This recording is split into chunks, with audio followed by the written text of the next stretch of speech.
السلام علیکم ګرانو دوستانو. نن به زه تاسو ته ووایم چې شپږیزه T20 لیګ به کله شروع کیږي، یعنې په کوم تاریخ باندې به شروع کیږي او دغه به چیرته ترسره کیږي او په دغه کې به څو ټیمونه لوبې ترسره کوي او همدغسې دغه به په کوم چینل باندې لایف نشر کیږي. پوره معلومات به زه تاسو ته د شپږیزې په هکله باندې ووایم. خو که تاسو همدغسې د کرکټ په هکله باندې نوي خبرونه ځان خبرور غواړئ نو دغه کرک پش د یوټیوب چینل د سره سبسکرایب کولی شئ.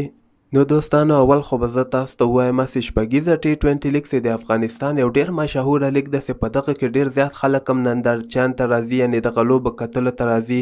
که موږ وګورو هغه کال 2018 کې دغه نه وه ترسره سوې، همدغسې افغانستان پریمیر لیګ په وجه باندې شپږیزه کینسل سوې وه، خو کال 2019 کې به شپږیزه حتما ترسره کیږي.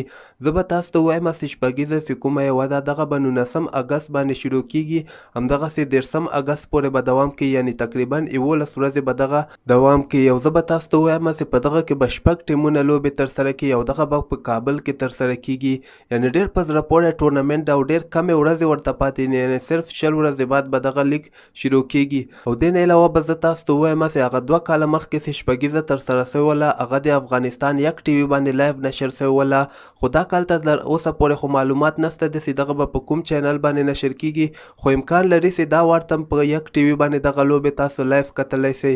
تر اوسه پورې خو د افغانستان کرکټ بورډ د دغه تاریخونه نه دي اعلان کړي، خو ډېر زر به د دغه شپږیزه T20 لیګ تاریخونه اعلان سي چې دغه به 19 اګست باندې شروع کیږي. همدغه کال 2019 کې 19 اګست باندې به شروع کیږي، ان تر 13 اګست پورې به دوام کوي. نو دا دغه ځوان لوبغاړو ته ډېره ښه موقع ده، ډېر ښه چانس ده چې شپږیزه کې ښه پرفارمنس ورکړي، ښه رنزونه وکړي، ښه لوبغاړي اوټ کړي، یعنې خپل استعداد وښیي. ځکه بیا سپټمبر میاشت کې افغانستان او د بنګلادیش شروریزه سیریز ده، نو دغه شپږیزه د دغه ځوان لوبغاړو لپاره ډېره ښه موقع ده چې پکې خپل استعداد وښیي.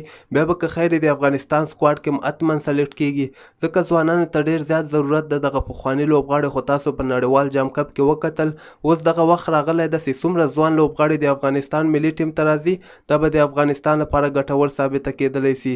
نو دوستانو که تاسو دغه خبر خوښ سوی نو حتما یې در سره لایک کوئ او خپلو دوستانو سره یې شریکه کوئ او نور د خپل ځان ډېر خیال کوئ. الله پامان.